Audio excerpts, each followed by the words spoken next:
International standards తో quality education అందిస్తుంది futuristic edu initiatives. And 5వ క్లాస్ దాకా చదివారు. నెల్లూరు దగ్గరగా లేదా ప్రకాశం జిల్లాలో ఒక చిన్న పల్లెటూరు. అక్కడి నుంచి 5th క్లాస్ చదివి ఎలాంటి బ్యాక్గ్రౌండ్ లేకుండా ఒక రాజు మాస్టర్ని ఇన్స్పిరేషన్గా తీసుకొని చెన్నై వెళ్ళారు. బట్ మీరు చెన్నై వెళ్ళిన తర్వాత రాజు మాస్టర్కి ఆ కుటుంబంలో చెందిన ఒక మనిషి వల్ల చాలా అవమానం పొందారు అని తెలిసింది. ఇది అవమానం అనేదిగా మనం అనుకోకూడదు, అవమానంగా అనుకోకూడదు. అప్పుడు మన కష్టాలను బట్టి అవమానం అనుకోలేదు. ఏం జరిగింది అంటే రాజు మాస్టర్ ఉన్నారనే మీరు చెన్నై వెళ్ళింది. అవును, ఆయన ఇంటికి వెళ్ళారు, ఆయన లేరు, అక్కడ ఎవరున్నారు, ఏం మాట్లాడారు, ఏం జరిగింది? మాస్టర్ గారు సంక్రాంతి పండగకి ఊరు వస్తూ ఉంటారు. ఓకే, మాకు వాళ్ళకి 1 కిలోమీటర్ జర్నీ. సంక్రాంతి పండగకి నేను వెళ్ళి ఆయన అడిగాను, సరే ఇలాగా నేను కూడా చదువుతుంటే చెన్నై వచ్చారా అన్నాడు. చెన్నై వచ్చాయంటే తర్వాత ఆయన ఏమంటే వెళ్ళడానికి అప్పుడు నాకు కుదరలేదు.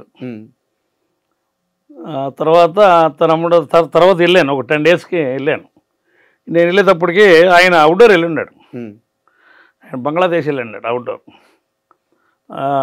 వాళ్ళ ఆవిడ ఉంది, ఇట్లా అమ్మ నమస్కారం పెట్టి ఇట్లా అమ్మ అని చెప్పారంటే ఇక్కడ కార్డులోకి ఇట్లా వెళ్ళిపోయింది, ఇక్కడ నుంచి లేచిన వల్ల మా ఈగలా మా ఇంటి చుట్టుకున్నారు. తనే ఇదిగా ఉందని చెప్పాను. సరే సరే అయితే తను వదిలేసి నేను ఇంటికి వచ్చాను. తను వచ్చినాక వద్దామని అని చెప్పాను. ఇంటికి వచ్చాను. ఇక సంవత్సరం మళ్ళీ వెళ్ళలేదు, మళ్ళీ ఎగ్జామ్ పని చేసుకుంటూ ఉన్నాను ఇంటి దగ్గర. ఎగ్జామ్ పని చేసుకుని మళ్ళీ ఇంటికి మళ్ళీ సంక్రాంతికి మళ్ళీ వచ్చాడు అంత. మళ్ళీ వెళ్ళి అడిగాను నేను. ఇలా అడిగితే నేను ఇంతకుముందు రమ్మని చెప్పాను కదా అని చెప్పాను అన్నాడు. తర్వాత నేను ఇంటికి వచ్చాను మాస్టర్ గారు, మేడం గారు లేరని చెప్పింది. అదే నేను వచ్చాను. నేను ఇదంతా ఏం చెప్పలేదు. అయ్యో ఎంత మనకి తాడు భాగం లేదు, అప్పుడు ఇవన్నీ చెప్పుకుంటా కూర్చుంటే ఫస్ట్ ఇంటి నుంచి బయటికి అంటాడు.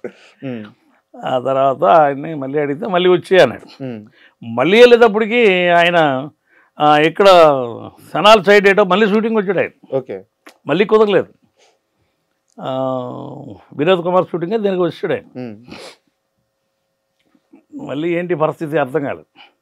మళ్ళీ ఇంటికి వచ్చి మళ్ళీ ఎక్సాంకే ఇదే కేసరవాడు ధర్మ అనే ఒక ఆయన ఉన్నాడు, కోటీశ్వరుడు సౌదరి గారు. వాళ్ళ పొలాలు మా మేనమామ గారు ఆయన కావిలి కాస్తూ ఉంటాడు. ఓకే, ఆయన అదే ఆయన 2వ రోజు 3వ రోజు మా పొలం మీదకి వచ్చాడు కారు వేసుకొని. మా మామయ్య గారు అదే ఆయన వస్తున్నాడు, నువ్వు అడగరా ఆయనకి పరిచయం చేస్తాను. సరే అప్పటికే ఆయన దగ్గరికి కూడా నేను వెళ్ళలేకపోయాను పొలం. మళ్ళీ తర్వాత మళ్ళీ 2 రోజులు మళ్ళీ ఇంటికి వెళ్ళాను. ఓకే, మా మామయ్య గారిని తీసుకుని ఇంటికి వెళ్తే రేపు మార్నింగ్ రెడీ అయిపోయి వచ్చాను నువ్వు, నేను నెల్లూరు వెళ్తున్నాను అని చెప్పాను. ఆయన ఇట్లా ఫలానా వెంకటరామయ్య గారికి పరిచయం చేస్తానని అనుకోలేదు. వెంకటరామయ్య గారు అంటే కొణిదెల వెంకటరామయ్య, కొణిదెల చిరంజీవి గారి ఫాదర్, కొణిదెల వెంకటరామయ్య గారు. ఓకే, ఆయన పరిచయం చేస్తాను అనుకోలేదు. ఈయనేదో పనులకి తీసుకెళ్తున్నాడు అని కొన్నాను. అక్కడికి వెళ్ళిన తర్వాత ఆయనకి 3-4 గెస్ట్ హౌస్లు ఉన్నాయి నెల్లూరులో.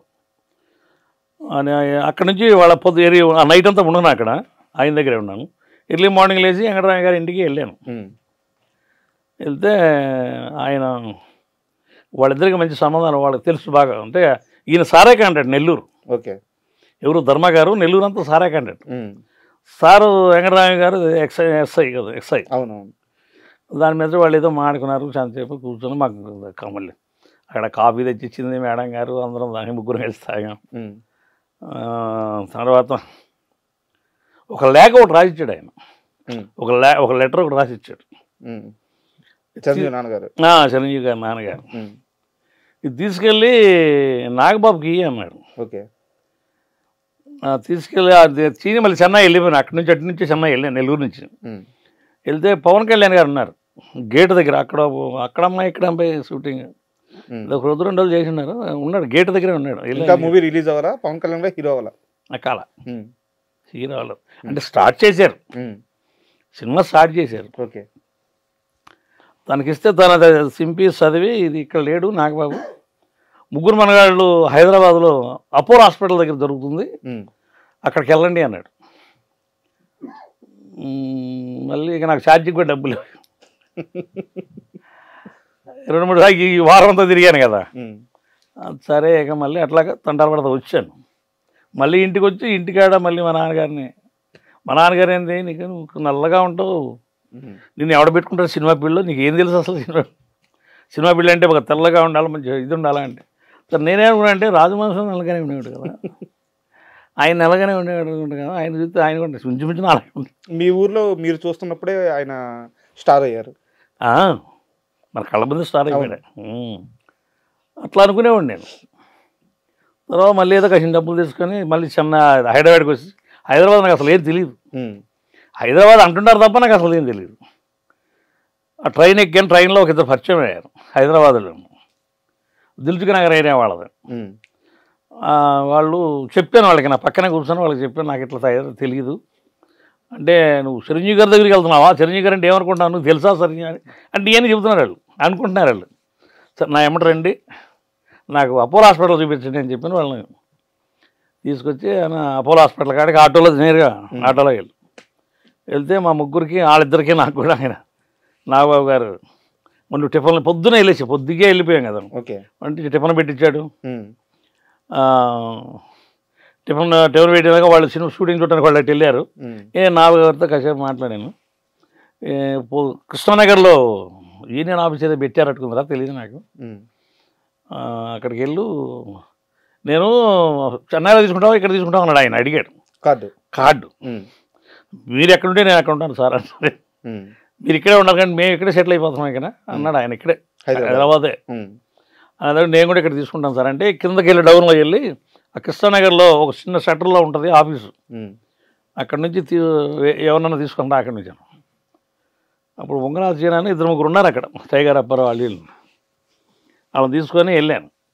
వెళ్తే వీళ్ళు దానికి ముందు డొనేషన్ కోసం తిరుగుతూ ఉన్నారంట ఆయన దగ్గరికి, హీరోల దగ్గరికి, యూనియన్ డొనేషన్ కోసం. యూనియన్ డొనేషన్ హీరోలందరి కాడే తిరుగుతానంట, అది తెలియదు. ఆయన వచ్చి తీసుకుని వాళ్ళ దగ్గరికి వెళ్తే ఆయన దగ్గరికి, వీటికి యూనియన్ కార్డు కావాలరా, ఫైటర్ కార్డు, ఆయన ఈయన కొంచెం ఆదుకోండి మీరు అని, ఆ వర్క్ గిరిక అయినా చూసుకోండి నేను. ఆయన ఎంత ఇచ్చాడనేది నాకు తెలియదు. ఒక చెక్ అయితే రాసి ఇచ్చాడు ఎవరు నాగబాబు గారు. నాకైతే రెండో రోజు సాయంత్రం కార్డు తీసుకుని వచ్చారు. ఒకరోజు అంతా అయిపోయింది, ఒకరోజు ఎంత అయిపోయింది. తర్వాత డబ్బులు ఉన్నాయా అన్నాడు, నా దగ్గర ఏం లేవాడు. మరి పొద్దునే ఎలా వచ్చాను, ఏదో 30 రూపాయలు ఏమన్నా అది ట్రైన్ ఖర్చు పెట్టాను, ఈ ఆటో హీలే ఇచ్చాను నాకు తెలియదు. ఆయన అప్పుడు ముందు ఆ 700 అంత జేబులో చేయవేడు, ఒక 700 తీసాడు. సరే ఈ పెట్టుకో సాయంత్రం దాకా అని చెప్పాను. ఆయన సాయంత్రం దాకా ఉన్నాను, అక్కడే ఉన్నాను. సాయంత్రం ఒక 2000 ఇచ్చేసాడు. 2000 ఇచ్చి వెంకటగిరిలో రూమ్, అక్కడ చిన్న రూము తీసుకో. ఏ సంవత్సరం ఇది? అదే ముగ్గురు మనగాళ్ళు, అదే 92లో 93లోనే, అది ముగ్గురు మనగాళ్ళు జరుగుతాం. అప్పుడు 2000 అంటే చాలా ఎక్కువ కదా. ఎక్కువే కావాలి. 2000 ఇచ్చాడు. రూమ్ కావాలి కదా, రూమ్ కావాలా నాకు, కున్నదడి కావాలి.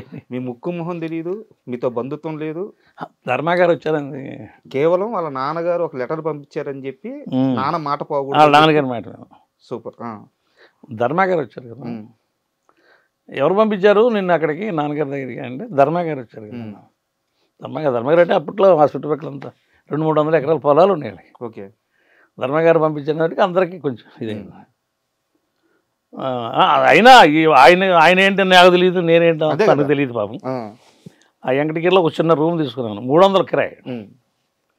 సో ఇక్కడ చిన్న క్వశ్చన్ సార్, చిరంజీవి గారు ఎలాంటి సాయాలు చేస్తారో, పవన్ కళ్యాణ్ గారు ఎలాంటి వారో, నాగబాబు గారు ఎలాంటి వారో మాకు అందరికీ తెలుసు, మీలాంటి వాళ్ళు కూడా చెప్తుంటారు, వింటుంటాం వాళ్ళ చేసే మంచి కార్యక్రమాల గురించి. అయితే వెంకటరామయ్య గారి గురించి చాలా మందికి తెలియదు, వాళ్ళ ఫాదర్ గురించి.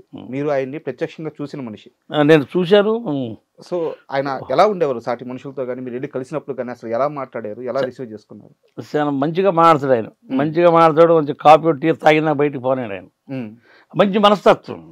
ఓకే, నేను 2 సార్లు వెళ్ళాను ఆయన. హైదరాబాద్కి వచ్చి మళ్ళీ ఊరు వెళ్ళినప్పుడు కూడా మళ్ళీ ఒకసారి మళ్ళీ ధర్మగారి దగ్గరికి వెళ్ళాను. ఇక్కడ ఓకే ఇరుక్కున్నాక కొంచెం ఆవేశం సినిమా చేశాను, ఆవేశం, అంకుశం, రాజశేఖర్ గారు ఇది చేశాను. కొంచెం నాకు చేతిలో డబ్బులు పిగిలిని, అప్పటికి నేను మంచి బాడీ రెడీ చేసేసుకున్నాను. నాకు వర్క్ మొత్తం బాగా ఫుల్ఫీడ్గా అర్థమైపోయింది. తర్వాత ఇక్కడ కొంచెం ఇంటికి వెళ్దాం, ఇంటికాడ వాళ్ళకి ముఖం చూపించేద్దాం అని నేను డామ్కి వెళ్ళి ధర్మగారి కాళ్ళ మీద పడి ఆయనకి నమస్కారం చేశాను. ఆ తర్వాత ఆయన దగ్గరికి వెళ్ళానట్టు వెంకటరామయ్య గారి దగ్గరికి వెళ్ళాను. ఏందప్పుడు ఆయన రియాక్షన్ ఏంది? ఆయన చాలా ఇది అయ్యాడు వెంకటరామయ్య గారు. జాగ్రత్త అని చెప్పి ఎన్ని పెట్టి తట్టాడు. కొంచెం మార్క్స్ అవుతూ వెళ్ళాను. అంటే పాత రోజులు గుర్తొచ్చేసరికి మీరు ఎమోషన్ అయిపోతున్నారు. సో అంటే ఇండస్ట్రీలోకి వచ్చి మెగా హీరోలను కానీ మెగా కుటుంబంలో కానీ ఒక భాగం అవ్వాలని చెప్పేసి వాళ్ళ మనిషి అని ముద్రపడాలని చెప్పి చాలామంది ప్రయత్నిస్తూ ఉంటారు. మీరు మాత్రం అసలు ఇండస్ట్రీలోకి రాకముందే వాళ్ళ మనిషిగా ఎంట్రీ ఇచ్చారు. వాళ్ళ మనిషి. సూపర్. అంటే ఇందాక మీరు రాజశేఖర్ గారి ప్రస్తావన తీసుకొచ్చారు, ఆవేశం, అంకుశం ఈ సినిమాలన్నీ చేశానని చెప్పేసి. ఒక సినిమాలో అంకుశం అనుకుంటాను రామరెడ్డి గారితో మీకు కాంబినేషన్ సీన్ పడింది. అవును. సో అంటే అప్పుడే మీరు ఫైటర్ నుంచి యాక్టర్గా కూడా చాలా ఎర్లీగా ఒక ఛాన్స్ అయితే వచ్చింది. నాకేం తెలియదు, ఫైట్ మాత్రం దుమ్దుగా ఉన్నాం కదా. డైరెక్టర్ గారు వచ్చిన ఆర్టిస్ట్ నా డైరీలోనే చెప్తాను అంటే నాకేం తెలియదు, తలకైపోయాను. ఇది చెప్తే చాలు, నాకు ఇలా చెప్తే చాలు అని చెప్పాను. కూర్చోబెట్టేసి ఇక్కడ ఆయనతో సమానంగా కూర్చో ఏదో చెప్పాను, బాగానే అంత హ్యాపీ అన్నారు. ఆ రోజు నాకు 2000 ఇచ్చాడు. అప్పుడంతా 500, 700, 300 ఇచ్చేవాడు. నాకు 2000 ఇచ్చాడు డైరెక్టర్ గారు. ఓకే. ఆ డైలాగే చెప్పిన. సూపర్. డైలాగ్ చెప్పినందుకే. రామరెడ్డి గారితో మీరు యాక్ట్ చేసిన సమయానికి ఆయన బాడీ చాలా మంచి బాడీ బిల్డరు, ఎత్తు కానీ చాలా గట్టిగా ఉండే మనిషి. అవును. ఆయన కెరీర్ లాస్ట్కి వచ్చేసరికి చాలా సన్నగా అయిపోయారు. మీరు ఇండస్ట్రీలోనే ఉన్నారు 36 ఏళ్ళుగా, అన్నీ చూసిన వ్యక్తి. రామరెడ్డి గారు చివరికి అలా అయిపోవడానికి కారణం ఏంటి? ఏదో హెల్త్ బాగలేదు అన్నారు అంతే. మనకి అంత లోపల మనకి ఎంత తెలియదండి. ఏదో హెల్త్ బాగలేదు ఆయన గారికి అని అన్నారు, కానీ అంత లోపలగా ఇక తెలియదు మనకి. ఆయనకి ఏదో హెల్త్ బాగలేదు, అదే చెప్పుకొచ్చాడు ఆయనకి హెల్త్ బాగలేదు అన్నారు. మొత్తం ఇండస్ట్రీ మొత్తానికి తెలుసు ముందే ఆయనకి బాగాలేదని. హెల్త్ బాగాలేదు అందరికీ తెలుసు. హెల్త్ బాగలేదనేది అనేవాళ్ళు, కానీ లోతుగా అంత లోతుగా మనకు తెలియదు. నేను కొత్త కదా, నేనే కొత్త. ఆయన కూడా మంచివాడు పాపం రామరెడ్డి గారికి, భీకరంగా ఉండేవాడు. కానీ ఒరి అలా కాదురా ఇలా చెప్పురా, ఇలా కాదు డైలాగ్ చెప్తుండే, ఒరి అలా కాదురా ఇలా చెప్పురా అలా చెప్పేవాడు. నాకు కొత్త పాత నేను చూసేవాడు. అసలు కొత్త వాళ్ళని ఎంకరేజ్ చేసేవాడు, నన్ను మంచిగా ఎంకరేజ్ చేశాడు. నాకైతే మంచిగా ఎంకరేజ్ చేశాడు. లేకపోతే ఈ కొత్త వాళ్ళతో నేనేం చెప్తాను. అప్పుడు మంచి రీడింగ్లో ఉన్నాడు కదా ఆయన. అవును, మంచి రీడింగ్లో ఉన్నాడు. టాప్ ఫీల్ ఉన్నప్పుడు ఆయన చూస్తేనే భయం వేస్తాడు. ఆయన మంచిగా ఎంకరేజ్ చేశాడు. చాలా బ్యూటిఫుల్ ఆయన. తర్వాత నాగబాబు గారు ముగ్గురు మనగాళ్ళు మళ్ళీ ఒక ప్లేస్ వచ్చింది నాకు. ఇక్కడ నుంచి ఫైటర్లు, లోకల్ ఫైటర్లను తీసుకొని 10 మందిని వచ్చారంటే, అప్పుడు విజయన్ మాస్టర్ ఫైట్ మాస్టర్ ముగ్గురు మనగాళ్ళు. ఇక లోకల్ వాళ్ళు 10 మందిని తీసుకొని నేను ముగ్గురు మనగాళ్ళు చేశాను. అప్పుడు రోజు 300, 250. ఫస్ట్ టైం చిరంజీవి గారిని ఎక్కడ చూసారు? నేను దీంట్లోనే చుట్టం. నేను ఈ సినిమా దాంట్లో ముగ్గురు మనగాళ్ళే చుట్టం ఆయన. దానికి ముందు నాకు తెలియదు, సినిమాలో చుట్టం తప్ప నాకు దానికి ముందు ఆయన తెలియదు. వెళ్ళి కలిసి చెప్పారా ఇలా మీ నాన్నగారు పంపించారు నాగబాబు గారు? నేను ఆయన చెప్పలేదు. నాగబాబు గారికి కథ అంతా తెలుసు కదా. చిరంజీవి గారికి చెప్పలేదా? చెప్పలేదు, సార్కి చెప్పలేదు. నేనంటే ఈయన అక్కడికి వద్దన్నాడుగా వెంకటరామయ్య గారు, పెద్ద ఆయన దగ్గరికి వద్దులే, ఈయన్ని సంభవించుకో నువ్వు నాగబాబు గారు దగ్గరికి వెళ్ళాను. పవన్ కళ్యాణ్ కూడా బాగా కలిశాను. అప్పుడప్పుడు పవన్ కళ్యాణ్ షూటింగ్లు కలుపుతాడు. మొన్న కూడా హరహర మూవీలో కూడా హరహర ఏర్మల్లు దాంట్లో కూడా మంచి ఫైట్ చేశాను. బాగుండే ఉంటారా అన్నాడు. ఫ్యామిలీ బాగుందా? బాగానే ఉంటారు. చిరంజీవి గారికి ఇప్పటికైనా తెలుసా మీరు ఇలా? ఇప్పుడు తెలుసు. ఎవరు చెప్పారు ఆ విషయం ఆయనకి? ఆయన పవన్ కళ్యాణ్ గారే, మా నాన్నగారు పంపించాడు అని చెప్పాను. ఒక షూటింగ్కి కలిసాము, నాన్నగారు పంపించాడు. అతను నెల్లూరు అని అడిగాడు. ఓకే, నెల్లూరు ఒంగోలండి అని చెప్పాను. ఒక్కొక్క గట్టి చేయి ఫైట్, మంచి చేయి అన్నాడు. చాలా సినిమాలు చేశాను ఆయనతో కూడా. ఓకే. మొన్న అయితే అదే మంచిగా సంబోధిస్తాడు పాపం. అంత ఏడంత లోతుగా నాకు ఇది కాదు, కానీ నాయనబాబుని అయితే బాగా ఫ్రీగా ఉంటాను నేను. అంటే స్టార్టింగ్ నుంచి మాట్లాడుకుంటా ప్లేస్లో వచ్చాను కదా. అది పవన్ కళ్యాణ్ గారితో కూడా చాలా ఇది ఉంటాను. అండ్ మీరు subscribe iDream Media. Please do subscribe to iDream. Please subscribe to iDream Media. For best entertainment and information, please subscribe